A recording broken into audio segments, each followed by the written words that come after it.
Bom, boa noite a todos. Que a paz de Deus continue conosco, nos nossos corações, no nosso ambiente. O Ricardo e o Cláudio vão cantar a música do Padre Germano para a gente preparar o ambiente para a prece inicial.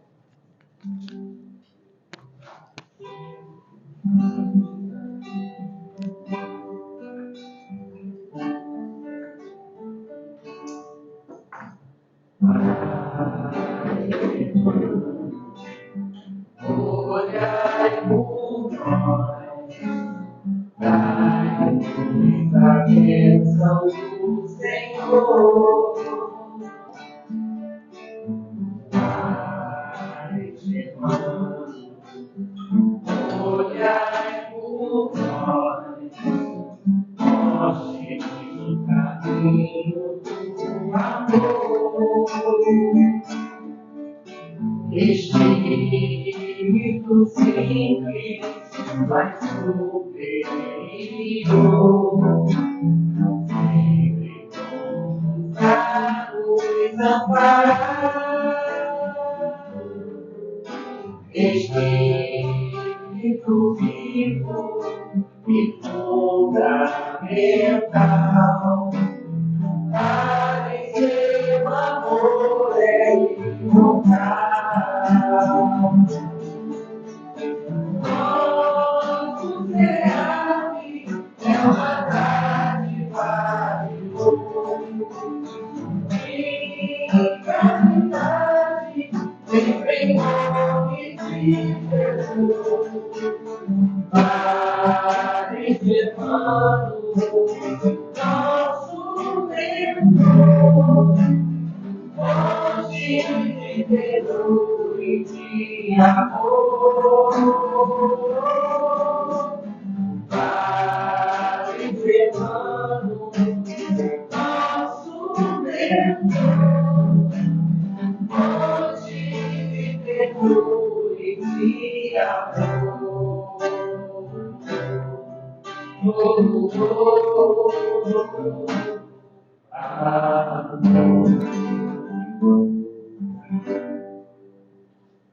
Obrigado, Ricardo, Cláudio.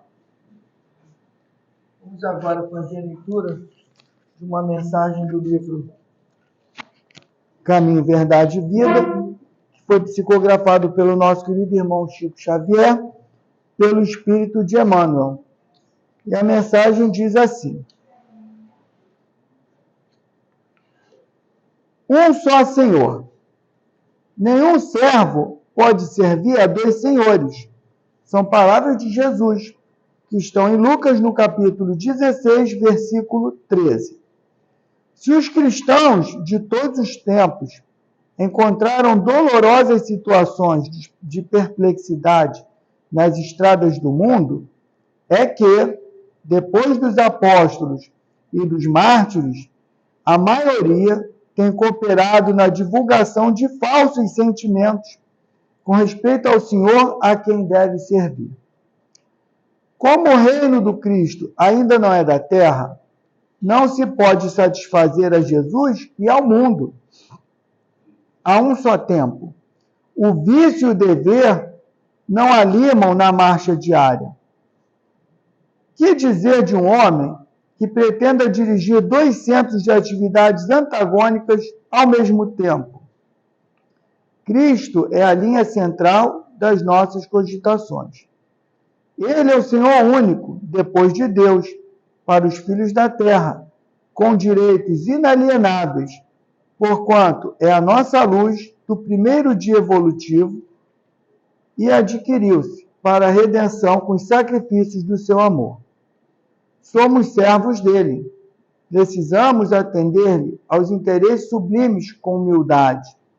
E para isso é necessário não fugir do mundo, nem das responsabilidades que nos cercam, mas sim transformar a parte do serviço confiada ao nosso esforço nos círculos da luta em células de trabalho com o Cristo. A tarefa primordial do discípulo é, portanto, compreender o caráter transitório da existência carnal, consagrar-se ao Mestre como centro da vida e oferecer aos semelhantes os seus divinos benefícios.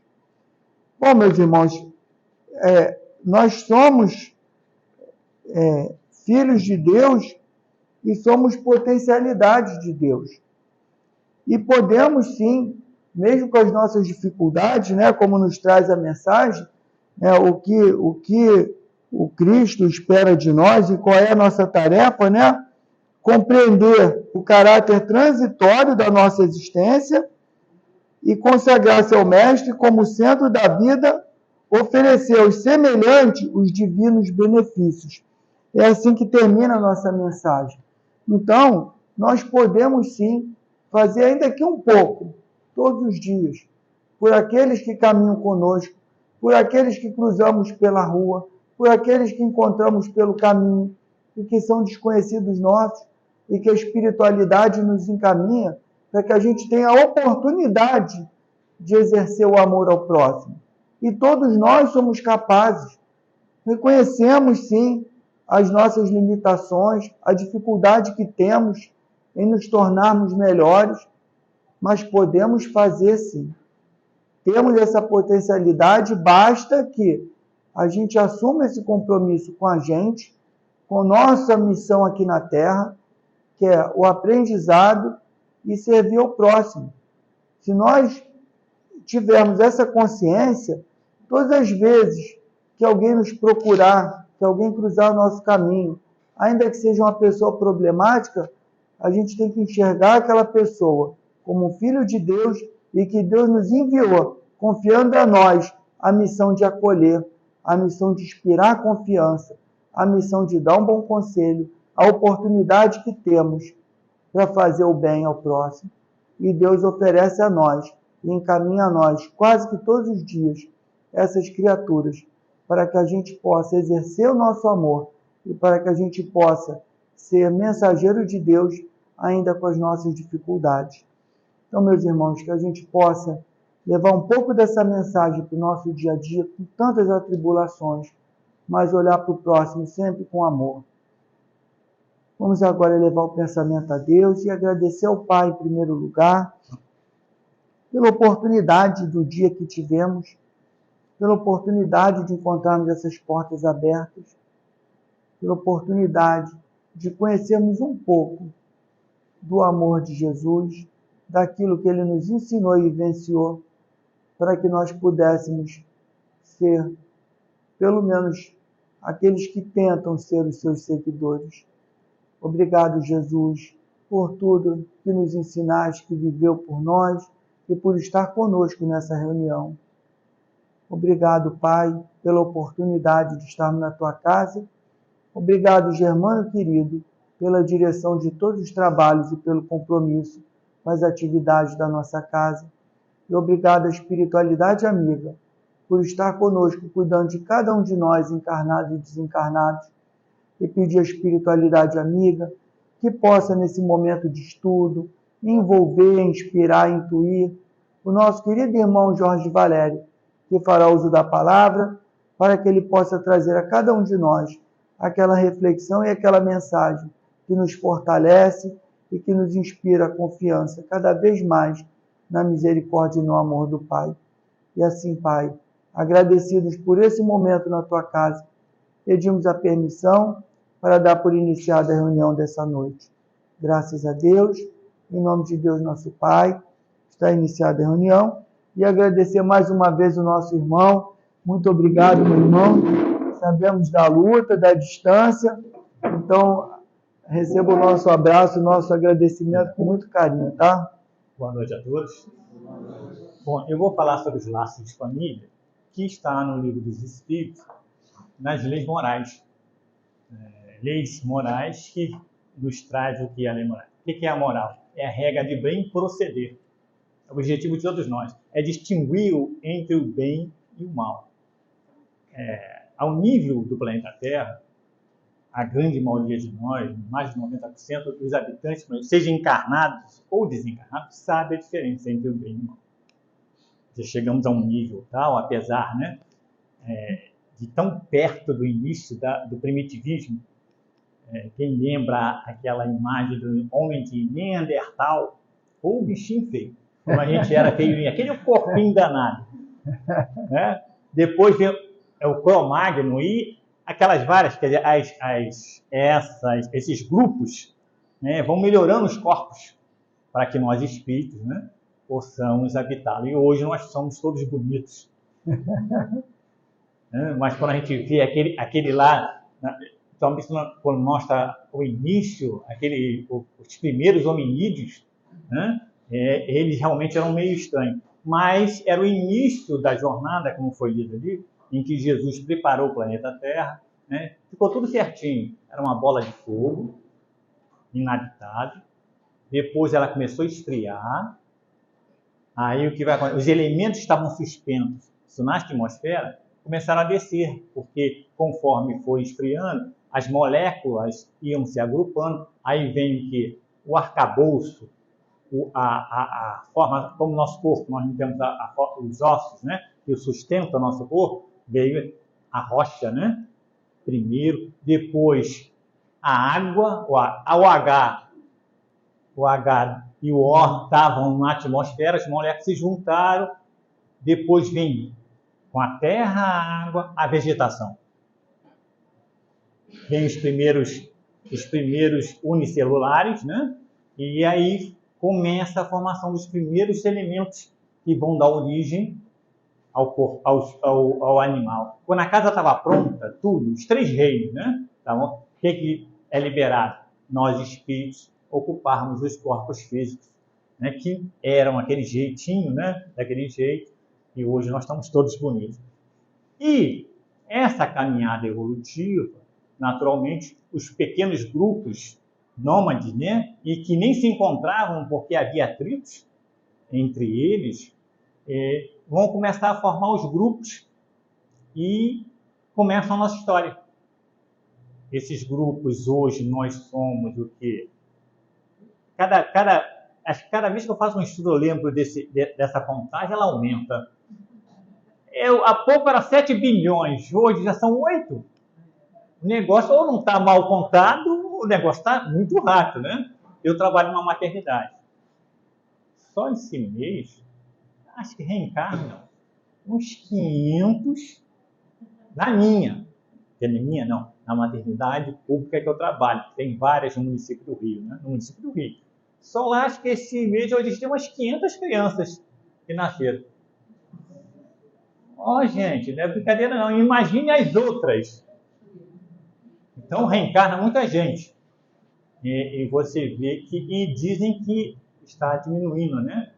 Essa quantidade de nascimentos. À medida que as civilizações têm países que estão pedindo, principalmente as mulheres, né? Que alguns pedindo mulheres para poderem ir para lá, alguns países, e tem países que têm uma falta de rapazes, e também pede.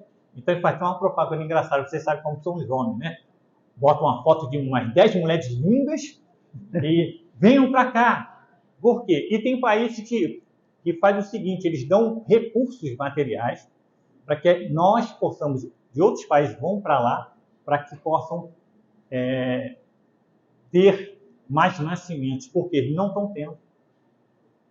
Mas o nosso assunto é família, mas está dentro porque com isso diminuem as famílias. Vocês sabem aqueles países nórdicos, que são chamados países nórdicos, mas porque são países do norte, né? Escandinávia, se eu não me engano. Desculpe se o termo não está certo. Eles são os países mais felizes, considerados países mais felizes do planeta Terra. A Islândia, Suécia, Dinamarca, são mais uma... Finlândia, isso, obrigado. Pior morar na Finlândia, não, porque é branquinho lá. Branquinho de quê? De neve. É gelo o tempo todo, não dá, vamos morar melhor aqui no país tropical. Não, eles têm problemas sérios. Um deles, apesar dessa beleza, tudo material, de uma harmonia social que deve ser o objetivo de todos os planetas, gente, claro, né? Eles têm problemas sérios. Com excesso de uso de depressivos, olha só. E como são os países mais felizes do mundo, eu não entendo isso. O Brasil perdeu umas posições aí, fiquei triste. Perdemos, e o pessoal é tão alegre, né? E tem um problema sério, que eu não sei qual deles, que 40% da população das casas só tem uma pessoa. Nós estamos falando do laço de família, né? Uma pessoa. E que os sepultamentos, 40% dos sepultamentos, ou por aí, isso assistindo num programa sobre essa estatística, no sepultamento só tem duas pessoas. Aquele que desencarnou e o que está enterrando a pessoa. Não existe parente nenhum. Por quê? Num isolamento. E como o laço de família está dentro da lei de sociedade, né, uma das leis morais, e é da natureza o convívio social, senão não há progresso individual e coletivo. Não foi falado que somos o quê? Somos todos filhos de Deus e temos que nos ajudar mutuamente. E nós só desenvolvemos os sentimentos como?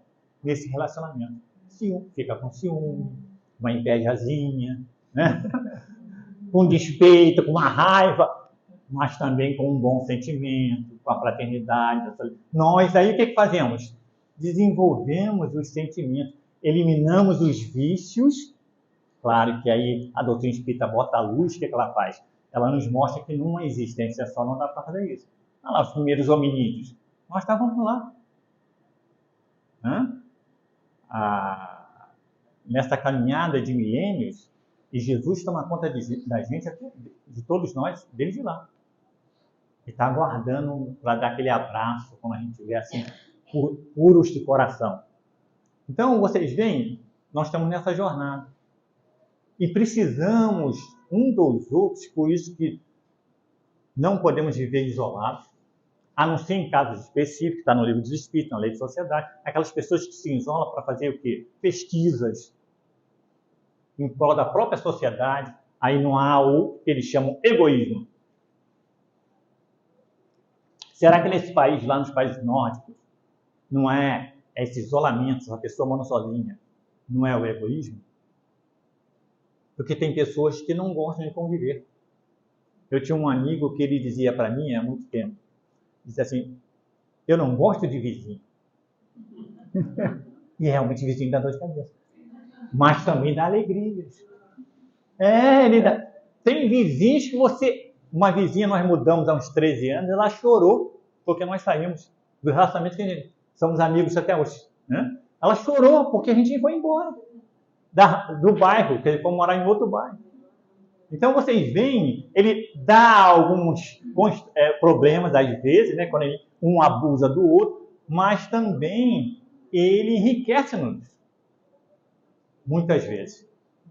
Então, e ele, interessante, eu comecei a ter um trabalho com ele, ele é um colega de trabalho, eu comecei a ter um trabalho com ele fora, na época da eleição, todos nós dois, um grupo da empresa foi convocado para as eleições e para os jurados em julgamentos.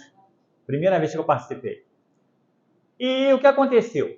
Ele que, para mim, era uma pessoa assim, antissocial, diríamos assim, né? E ele não era. Gente, ele chegava num ambiente lá, pessoas de conhecimento, ele falava com todo mundo, conversava com todo mundo, só observando. E eu conhecia um ou outro. Como é que um cara desse não gosta de vizinho? Tem alguma coisa errada. Ele está escondendo o jogo. Então, o objetivo da sociedade é esse. Aí a sociedade ficaria difícil para todos nós desenvolvermos um outro potencial. O que a misericórdia divina faz? Ele planeja família. O que é considerado a família? A célula da sociedade. Não é isso? Tanto que quando a sociedade está doente, é porque a família está doente. É como uma célula no corpo humano. Quando ela está doente, ela pode contaminar, se não for resolvido o problema através de medicação, ela pode contaminar todo o corpo e levar até esse corpo a perecer. Então, a família tem um papel importantíssimo. Aí a doutrina espírita vem trazer luz. E os espíritos nos falam que muito poucos hoje têm esse cuidado, esse tato na formação da família. E nós sabemos que vamos responder como Espírito Eterno a nossa negligência como pai, começar por mim, né? Como mãe e como filho. Os filhos pensam que estão isentos? Responda. Nós vamos encontrar na literatura espírita vários espíritos que na paternidade e na maternidade falharam, né? E voltaram para o plano espiritual, no nosso lar, vamos encontrar isso. E no outro livro de André Luiz, fizeram cursos para retornar na paternidade e maternidade com mais segurança. A gente vai entender, hoje, de uma época para cá, não, porque os cursos de formação de terceiro grau, de segundo grau, hoje tem pessoas que têm 3, 4 universidades, mestrado, doutorado. E eu vou falar uma coisa para vocês. Minha filha terminou o mestrado dela agora. E os pais são convidados. Não faça isso. Para dar esse apoio moral, os pais vão. Eu fui, gente. Ela fala 40 minutos. Mas os 3 doutores que observam e analisam, cada um fica 1 hora. 4 horas aí. O aluno ainda tem que levar o lanche para eles. Prepara tudo, um lanche bonito. Você está comprando eles? Não. E pior é isso, você quando vai escutar. Eles pegam tintim por tintim, porque ela tem que fazer a apresentação, como nós estamos falando aqui, mas também tem que ter o relatório que cada um deles analisam, recebe antecipadamente. Gente, destrói qualquer um. Eu falei, nunca mais volto para a faculdade. Porque não é brincadeira, eles levam a sério aquele negócio, eles vão parágrafo por parágrafo, interrogam. Ainda bem que ela era firme, né? E sabia do assunto, tá? E ela podia responder. Foi aprovada, mas com ressalvas, né? Precisou fazer. É normal, todos eles fazem. Porque eles são doutores, fazem uma correção e dão um prazo, 2, 3 meses para você correr. Mas eu falei, gente, que sufoco, né? Somente para os pais. Imagine para ela, na verdade. Então, os laços, essa relação que a sociedade. Então, a família tem um papel importantíssimo na sociedade. É ela que, se regenerando pouco a pouco, vai criar uma sociedade harmônica. E todos nós vamos viver numa sociedade de fraternidade e solidariedade. Mas a família também, a doutrina espírita traz, ela traz muitos aspectos também. Por exemplo, não só espíritos simpáticos, né? Todos nós pertencemos a uma família. Mas também de espíritos, às vezes, que trazem uma problemática um com o outro. Não é isso que ocorre? Né? E nós vamos ver isso. Então, está lá na lei de sociedade. Então, a necessidade da vida social não tem jeito. Sem essa convivência, não há o progresso. Então, não adianta correr, tá, gente? Tem que conviver, tem que sair na rua, cumprimentar o vizinho, cumprimentar o bonito. Eu trabalho à noite, às vezes sai de madrugada. Vocês sabem que é bonito? Nunca vi. O pessoal mentiu mais no motorista de ônibus, né? Eu nunca vi. Os caras amam os motoristas de ônibus. Porque, bom dia, de madrugada. Como vai você? Aí, tudo bem? É uma maravilha. Eu fico bobo. Porque essa hora, todo mundo se conhece. Se ajuda, pede para parar, ele para, não pode, fora. Volta, é um negócio, eu fico bobo das amizades, de relacionamentos que se fazem. Aí, o isolamento nós já vimos, não nos cabe a não ser uma razão bem clara, quando há necessidade de alguém se isolar para trabalhar em prol da sociedade. Por exemplo, nós conhecemos um militar, era sargento, isso faz alguns anos, e ele trabalhava numa empresa de construção civil. Eu falei, tu deixou, foi sargento do exército, deixei. Eu fui para a Amazônia. Agora deve estar um pouco diferente, mas há uns 30 anos atrás, Jorge, é um contrato, eu era da ativa. Eu tinha que ficar 3 ou 4 anos. Quando deu 2 anos, eu não aguentei. Eu fui expulso do exército. Eu não aguentei sair de lá desesperado. Não fico mais aqui. É um contrato, ele já faz um contrato. E ele abandonou, né? Apesar de ser ativo, ele largou, não quero saber. Não sei, não entrei em detalhes se ele teve que responder uma prisão, alguma coisa dessa, né? Mas ele falou. Por quê? Era uma proteção da fronteira isolada. E o Brasil é grande, gente, naquelas fronteiras, né? sem ninguém, poucos recursos, sem a família, muitas vezes, dependendo do local. Isso eu falo do Exército, mas provavelmente a Aeronáutica e a Marinha devem ter também as suas dificuldades, né? Então ele disse: Jorge, eu não aguentei, larguei tudo. Não aguentava ficar um minuto mais ali, né? Então, nós vemos. Aí tem lá no Laço de Família, e eles fazem uma comparação, porque as pessoas que não valorizam a família, o que eles dizem? Alguns dizem, os materialistas, né? Eles dizem que a família é simplesmente trazemos na natureza como se comparar com os animais. O que acontece com os animais? Eles têm a cria, ficam um tempo com ela até essa cria ficar com a sua autonomia e ela larga essa cria, não é isso? Então eles fazem essa comparação. E depois alegam o quê? Que a família é simplesmente tem a sua origem nesse comportamento animal que nós herdamos, ou simplesmente a cultura das sociedades criaram esses laços.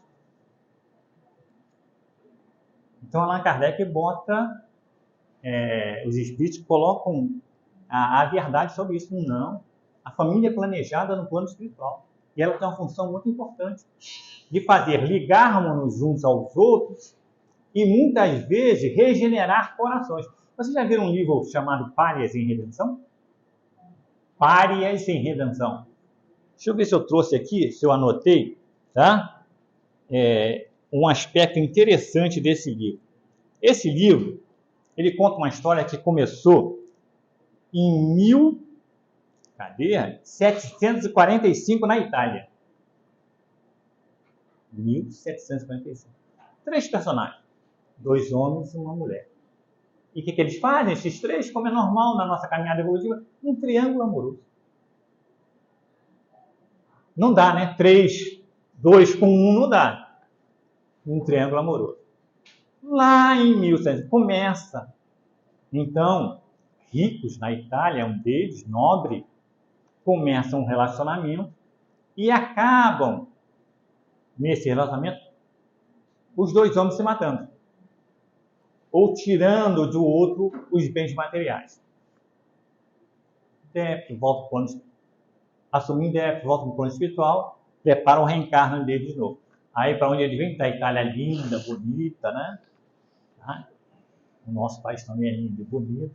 Vem aqui o Vale do Paraíba.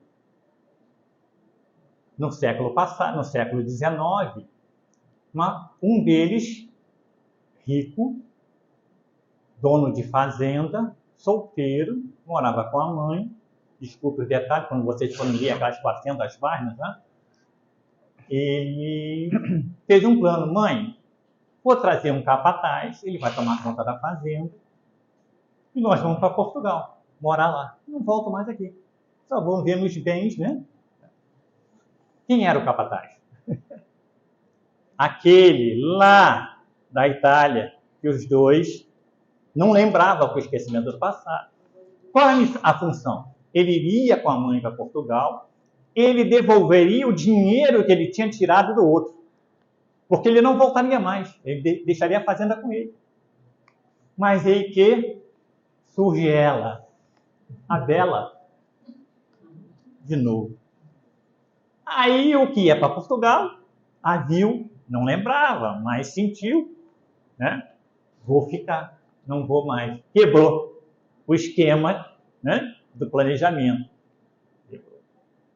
E ela estava na frente dos 2 amores, um nobre, um rico e o outro capataz. E ela vacilou. Naquele dia a dia, ela acabou, né, sentindo a atração dos 2.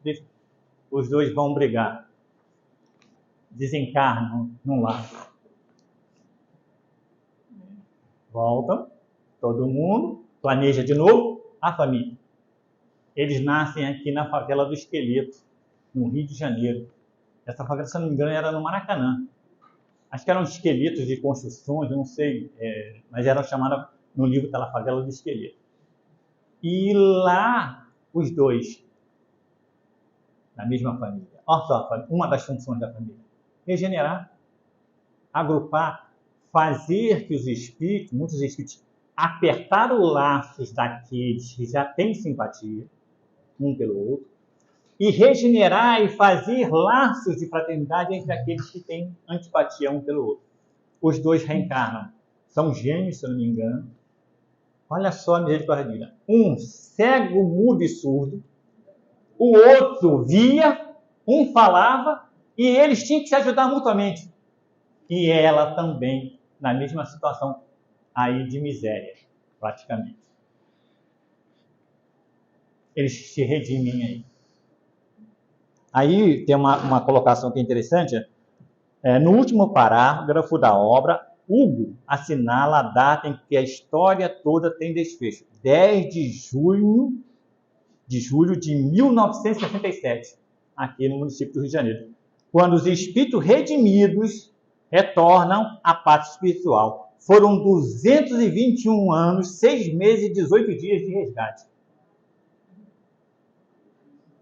Deus não tem pressa, né? Não. Então vocês veem, tá? Quem quiser ler o Para em Redação, são umas 480 páginas, mas é gostoso. Então vocês veem uma das funções da família. Vocês lembram da dona Laura do nosso lar? Ela tinha um amor dela, o Ricardo. Quando começa o livro, o Ricardo já tinha reencarnado. Né? Reencarnou e ela ia reencarnar em seguida.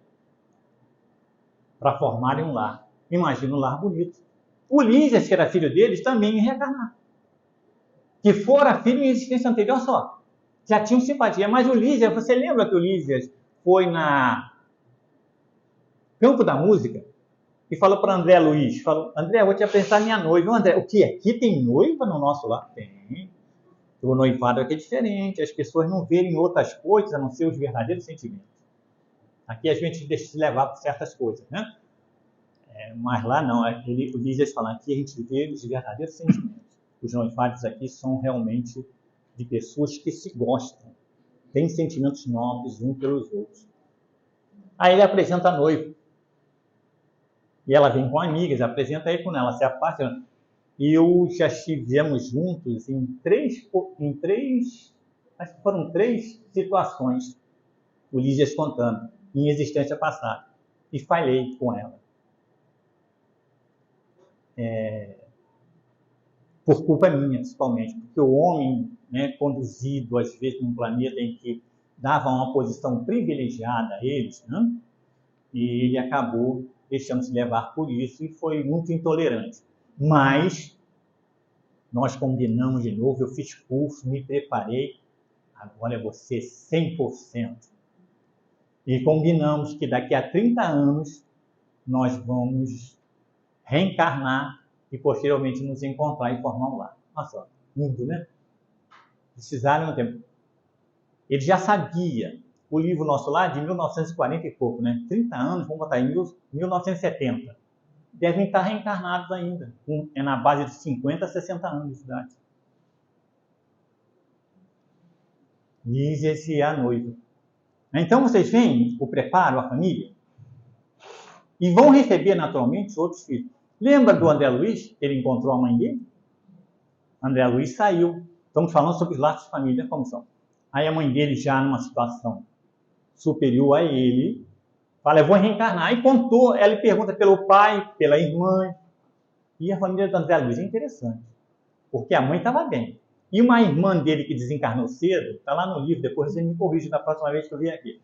Desencarnou cedo também, e não se comprometeu, estava bem. Mas o André Luiz, o avô do André Luiz, o pai do André Luiz e uma das irmãs foram tudo para o umbral. Eu falei, gente, que família. Aí eu vou reencarnar. Aí ele contou a história do pai, que o pai, quando reencarnado, né, apesar de casado, arrumou 2 namoradas. Né? E elas eram espíritos inferiores, ainda ligadas a uma série de situações inferiores ainda. Né? Situação, né, que vai graduando-nos e aos poucos vamos nos libertando dessa situação. E ele se comprometeu com elas. Elas desencarnaram Então ele tinha uma vida dupla, né? Apesar de um homem que falava, e o André Luiz levou um susto meu pai, mas né? Elas desencarnaram, e quando ele desencarnou, as duas foram e pegaram ele. Não. Ué, aqui ele tinha grandes débitos e a mãe não conseguiu, a mãe do André Luiz não conseguiu afastá-la da subjugação das duas no plano espiritual. Ele acabou. Então, ela pediu aos superiores e estava marcado já o retorno dela ao plano físico. Olha só, imagina esse lar. Ela ia receber o ex-marido na existência anterior como marido e as duas como filhas. Gente, você imagina, então vai ser uma família. Primeiro, as duas vão ter uma aversão muito grande à mãe. E uma paixão danada pelo aquele pai. Os três juntos vão criar um problema danado para ela. Mas ela já é um espírito firme. O objetivo dela é o quê? Conduzir o marido e logo em seguida aquelas sublimadas. Olha só o esforço, o sacrifício dentro do lar de alguns corações. A função da família também. À medida em que nós, na família, começamos a entender a sua importância, nós vamos eliminando muitas circunstâncias, às vezes, nocivas. E mesmo assim, na atualidade, existem muitas problemáticas, porque as pessoas querem se associar e criar um lar sem um objetivo nobre. Sem um objetivo nobre. E ela compromete os espíritos daqueles que não a respeitam ou não veem com essa nobreza. Então, os cuidados que nós devemos ter. Eu vi uma reportagem da BBC, no Reino Unido, que ela falava o seguinte, se vocês forem ver nas redes, vocês vão encontrar o abandono dos pais aos filhos e o abandono de filhos para os pais. O maior número é o abandono de filhos para os pais. É menor número o dos pais que abandonam os filhos. E eles foram analisar por que isso acontecia. A do relação aos pais é principalmente quando os filhos acabam entrando em certas vicissitudes e acabam criando muitos problemas para os pais, agressões, outras coisas mais. Né? Então, a mãe, às vezes, que cuida do neto, muitas vezes, tem que pedir o afastamento, às vezes eles são até presos, alguns, porque elas não conseguem dominá-los e eles podem criar danos muito sérios àquela família. Mas mesmo assim, o abandono dos pais, aí você vê os sentimentos que trazem, né? Com relação aos filhos, é bem menor, mas o grande número é dos filhos que abandonam os pais. E nós vamos ver no Evangelho segundo o Espiritismo, lá quem já leu, o capítulo 14, honrai vosso pai e vossa mãe, lá, ingratidão dos filhos e laço de família. E lá os espíritos vão explicar, já que é nas instruções dos espíritos, por que muitas vezes acontece isso? No nosso passado. Então vocês estão vendo essa complexidade que é, mas aí a religiosidade. Por isso a importância, né? Existia algumas décadas atrás, que muitos pais espíritas não levavam os espíritos para a evangelização, porque alegavam o livre-arbítrio. Isso é a conversa que eu fui evangelizador e tinha muito nos cursos que a gente fazia. E alegava-se, ele tem um livre-arbítrio. Mas nessa idade não. Tem que dar formação religiosa. É tão bonito, às vezes eu vejo, né? A gente vem no ônibus, no trânsito, no ônibus, vejo aqueles pais no domingo, principalmente, com a Bíblia na mão e às vezes 3, 4 filhos. E com a mãe, indo para a igreja. Porque muitos deles também, eu conheci um pastor, e que ele tinha esse problema. Os filhos cresceram e nenhum deles se tornaram evangélicos como ele. E ele foi criado por uma mulher que tem um centro de Umbanda. Ele me contou como foi a infância dele. Por isso que ele tinha respeito pelas outras espíritas. os pais deixaram com essa família, eles eram bandistas. E ele convivia, a casa deles era uma instituição. Então ele tinha um respeito, e pastor da igreja Assembleia de Deus. Até se aposentou. Um homem muito legal, educadíssimo e dedicado à religião dele. Mas os filhos dele, se eu não me engano, 2 ou 3, já são adultos, não. Então tinha essa concepção. Nessa idade, não. Tem que ir. Mais tarde, se não quiserem, na forma adulta, né? Ou quiserem outra religião, tudo bem. Mas é um dever daqueles, porque essa fase ele precisa ter essa informação, que a religião liga-nos a Deus, que vai proporcionar a ele uma série de circunstâncias que vão eliminar, talvez, nele, certos vícios. Não falo vícios de materiais, não, às vezes vícios morais. Então é um dever nosso, que podem levar-nos até um comprometimento. E mais tarde nós não vamos poder reclamar dessa situação. Não quer dizer que com isso, né, gente? Eu conheci no trabalho há alguns anos também, ele era de uma igreja reformada, das igrejas reformadas, e o filho dele, ele levou, era um adolescente, e quando a gente pegava o ônibus da empresa, ele chegava assim, pelo amor de Deus, eu escutava ele falando com os colegas, meu filho aprontou de novo. O filho dele queria aprender música, não tem aqueles instrumentos que são enormes, que a pessoa só, o nome daquilo. Acho que é. Ele estava aprendendo instrumento, era uma banda enorme, ele botava água, antes da pessoa pegar, botava água, e a pessoa, quando ia soprar, molhava para todos os outros. Isso, uma das coisas que eu me lembrei agora, dentro de uma igreja. Ele não sabia o que fazer com o filho dele, ele não estava aguentando mais, o pastor chamou ele. Um homem dedicado lá, ele conhecido. Ele pintou poucas e boas, ele disse, não sei mais o que fazer com ele. Não sei se ele resolveu, depois não tivemos mais, eu não ouvia mais a conversa, o ônibus não tinha mais essa condução dentro da empresa, né? Mas eu sei que esse precisava realmente de uma igreja. Mas era danado. Mesmo assim, ele aprontava. Mas mesmo assim, nós temos esse dever de botar na nossa família os elementos espirituais necessários, que nós não sabemos, quando aquele espírito despertar da infância, que nós sabemos como espírito, né, daquela fase de 0 a 7 anos, o espírito já está preso a um passado. Ele é como se fosse um livro aberto, que nós temos que escrever. Porque quando, depois de 7 anos, ele despertar, ele vai mostrar o que é. Como nós mostramos. Com as suas tendências. E ele precisa de quê?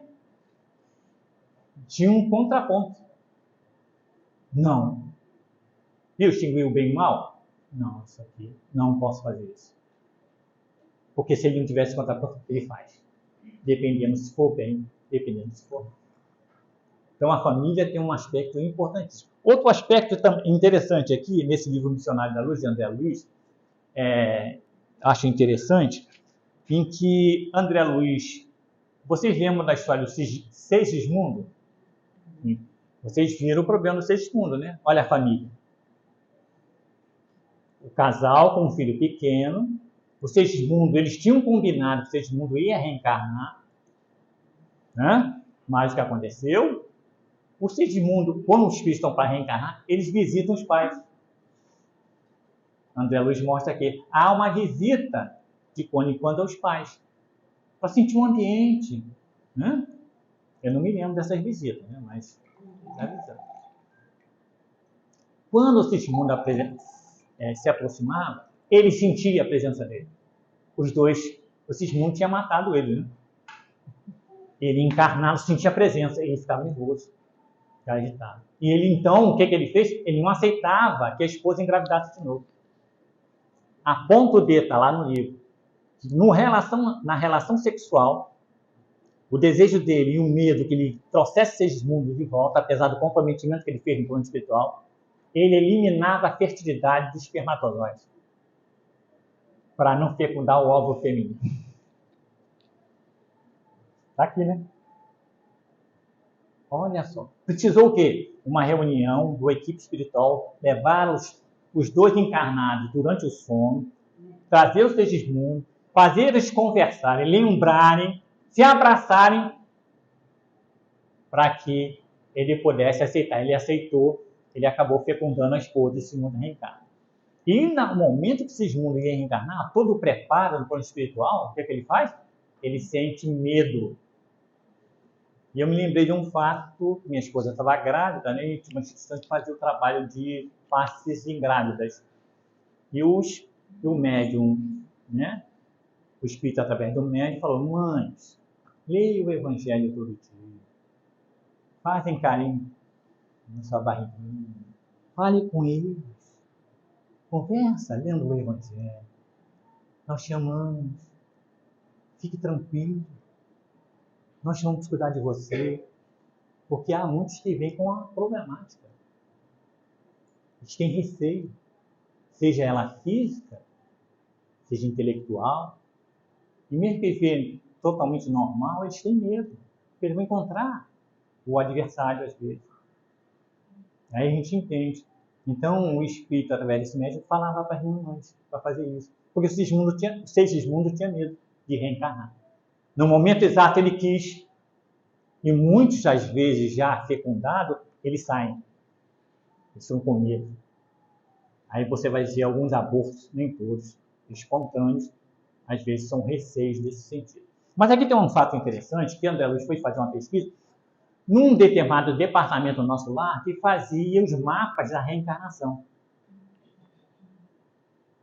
E tinha uma menina, né, deixa eu ver se o nome dela eu vejo aqui, ela dizia assim: imagine que voltará à esfera do globo em breves dias. Essa menina entrou na sessão, né, e o responsável da sessão está falando com o André Luiz, ela voltará à esfera do globo em breves dias, em tarefa de profunda abnegação, por 4 entidades que, há mais de 40 anos, se debatem em regiões abismais nas zonas inferiores.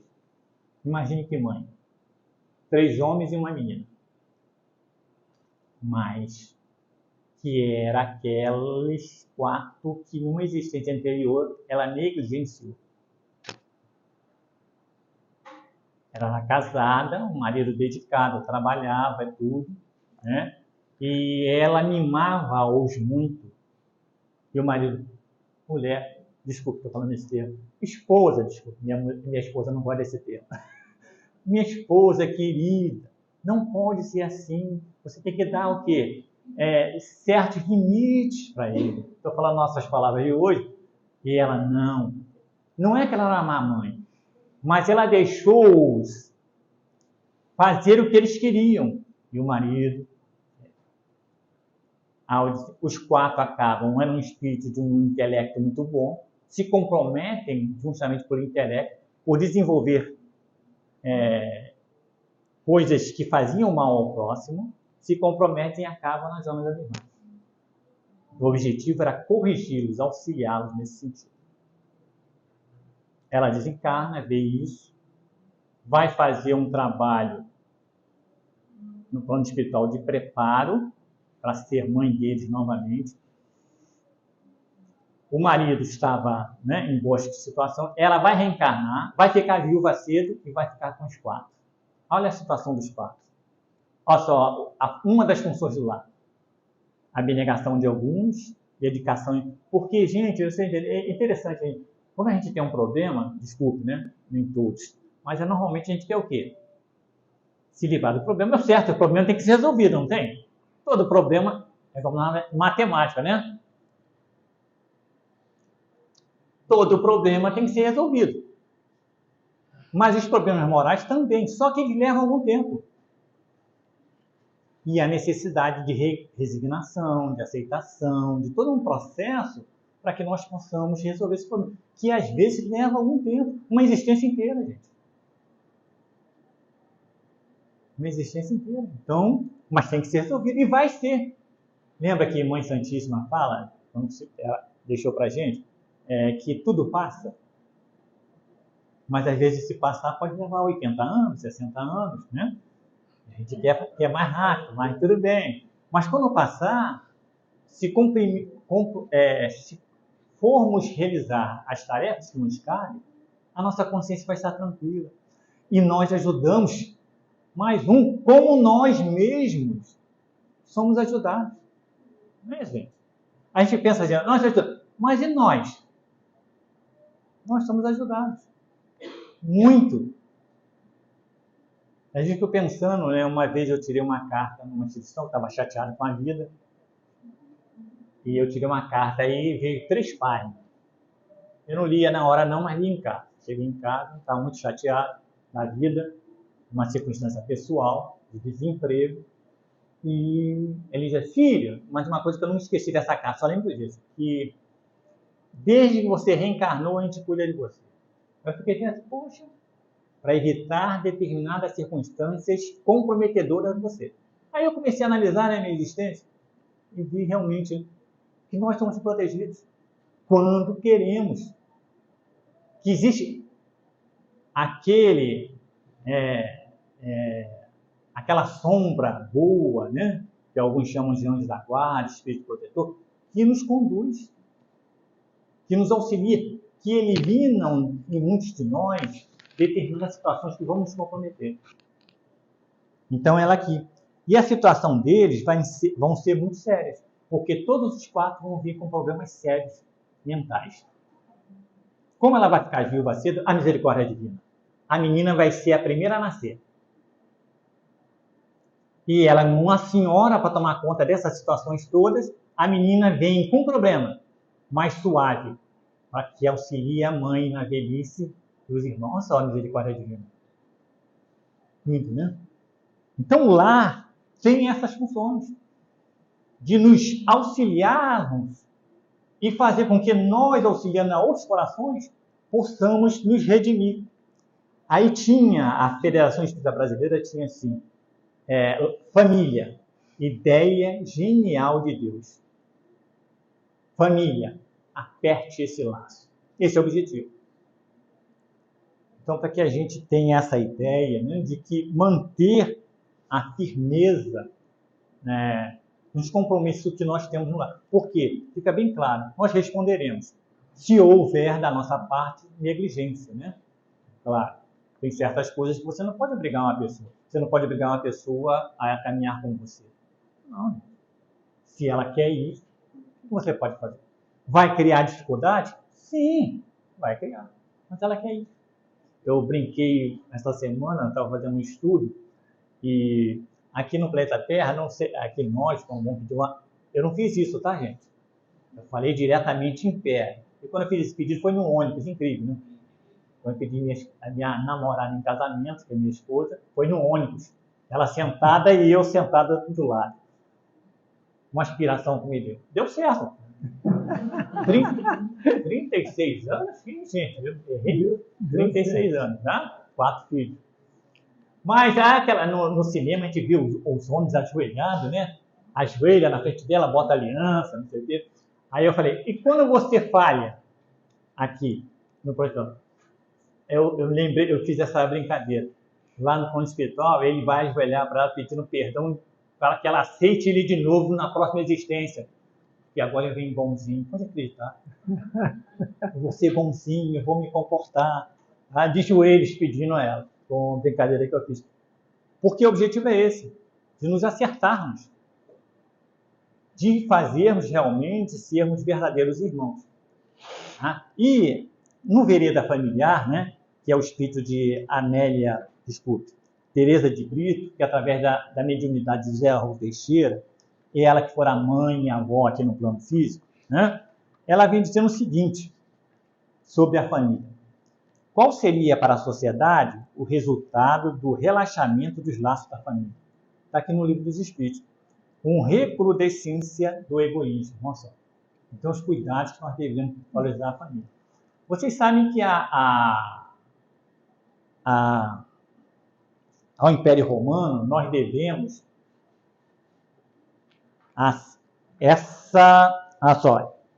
o progresso incessante das cidades plantadas. Entretanto, os pródromos do direito romano e a organização da família assinalavam períodos de maioridade da terra.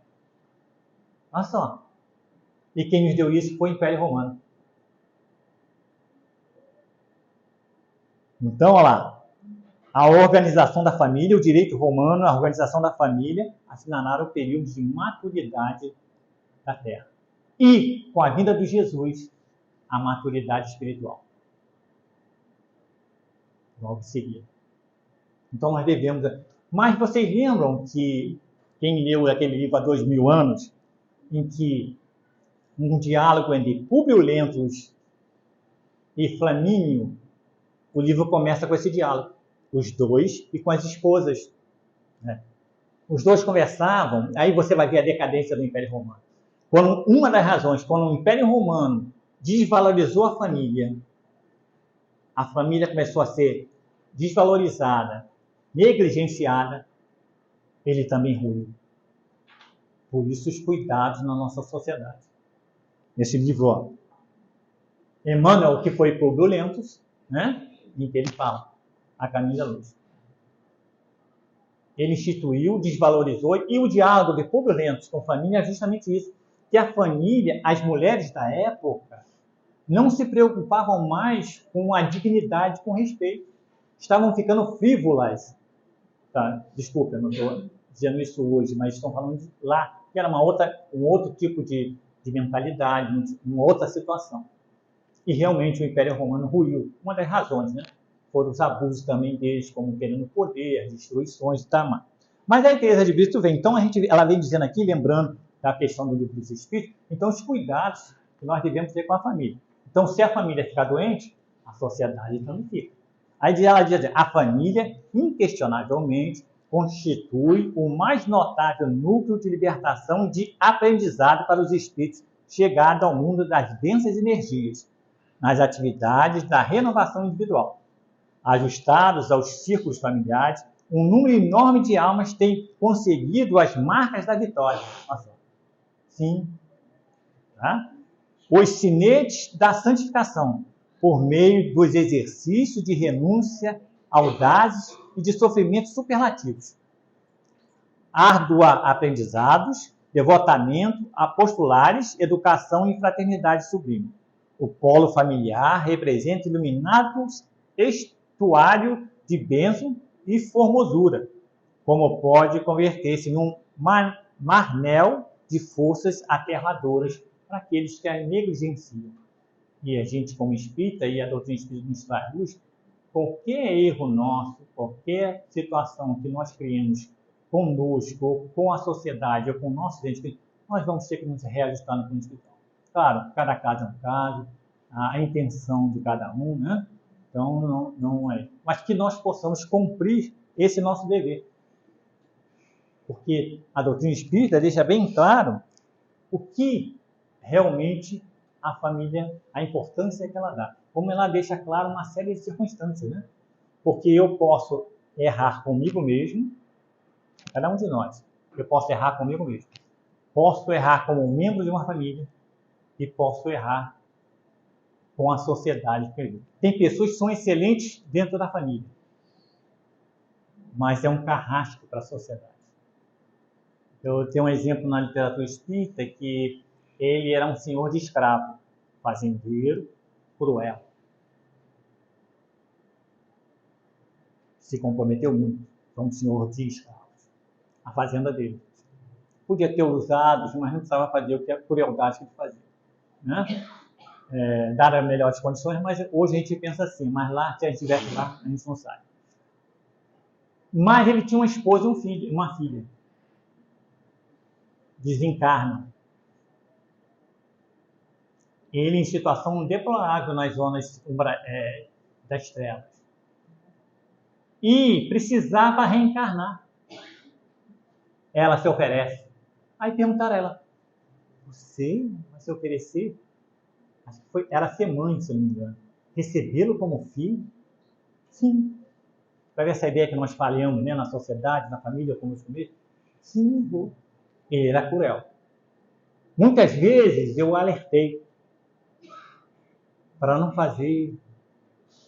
Mostrei a ele, mas comigo e a filha era um anjo. Interessante, olha só. Às vezes como nós falhamos, né? Mas comigo e a minha filha era um anjo. Então ela, para redimi-lo, vai recebê-lo como filho numa existência futura. Então vocês veem, né, as situações, né, que redimem muitos corações, e essa é a função, diríamos assim, de você eu não quero saber mais. Nunca mais eu quero te ver. A gente tem isso, né? Não quero mais. Mas, na verdade, quando nós começamos a ter um entendimento melhor, a nossa ideia muda. E nós acabamos sendo aqueles que vão ajudar a todos. E para a gente encerrar, cada hora, né, gente? Todos nós temos compromisso. Só algumas frases aqui, ó. A família consanguínea é lavoura de luz da alma, dentro da qual triunfam somente aqueles que se revestem de paciência, renúncia e boa vontade. Lembra? Então, o sacrifício, eu estava escutando um dia desse, que eu não lembrava desse fato, que a vida nossa, a vida corporal, não chega a 1 minuto na eternidade. Minha mamãe vai fazer 84 anos. Ela fala assim, meu filho, 84 anos, cheio de problema, artrose, artrite, fora os outros problemas, diabetes, mas filho, arrumou 3 filhos. Agora, depois de 80 anos, arrumou 3 filhos, 3 gatos, tá? Tem um amor, eu fico até com ciúme daqueles 3 gatos. Oh, gente, como eles são educados? Meu Deus, ela educou aqueles gatos, são lindos, bonitos. Aí eu falei, gente, tem de tudo, danado. Até na cama eles dormem. E adora aquela mãe, né? Então vocês veem, é questão de paciência. São 84 anos, mas isso, se a gente for contar, é um relâmpago da existência. Então, se for contar as boas obras, hoje, são poucas, na verdade, para nós ainda. Né? Então, passa rapidinho. Vocês estão vendo, nós já estamos em abril, né? Daqui a pouco é meio do ano. Daqui a pouco estamos comemorando Natal de novo. Uma situação, né? Passa assim, e às vezes a gente olha e fala, o que eu fiz? Quantos livros espíritas eu li no ano? Já pensou quantos livros espíritas, ou edificantes, desculpe também, vocês leram em 2022? Então prepare que ainda estamos em abril, dá tempo, tá? Aí, de quando em quando, o amor nos congrega em pleno campo da vida, regenerando-nos a sementeira do destino.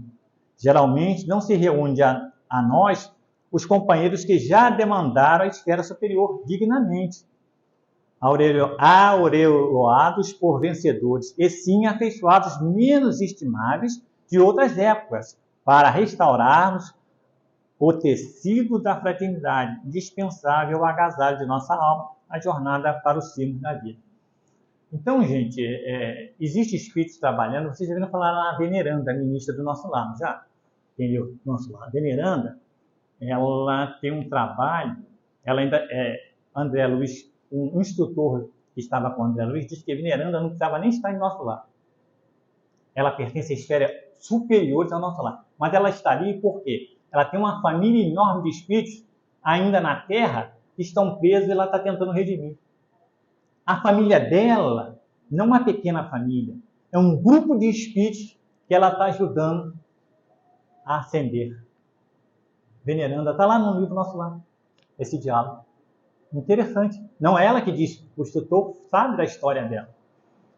Essa é a família. E quando, né, ela está bem, a sociedade vai bem. Quando ela está mal, a nossa sociedade vai mal. Então nós temos, e a doutrina espírita traz luz sobre esse aspecto, de apertar esse laço. Dificuldade? Vocês pensam que eu não tenho? Que os meus não têm? Diríamos assim, será que os meus não têm algumas queixas minhas? Sim, mas vamos juntos. Vamos resolvê-las. Vamos trabalhar nesse sentido. Tá? Obrigado e até a próxima. Obrigado, meu irmão. Bom, vamos agora passar para a segunda parte, que são os passos, e aqueles que vão assistir nossa palestra, que a paz de Deus ampare e ilumine os lares.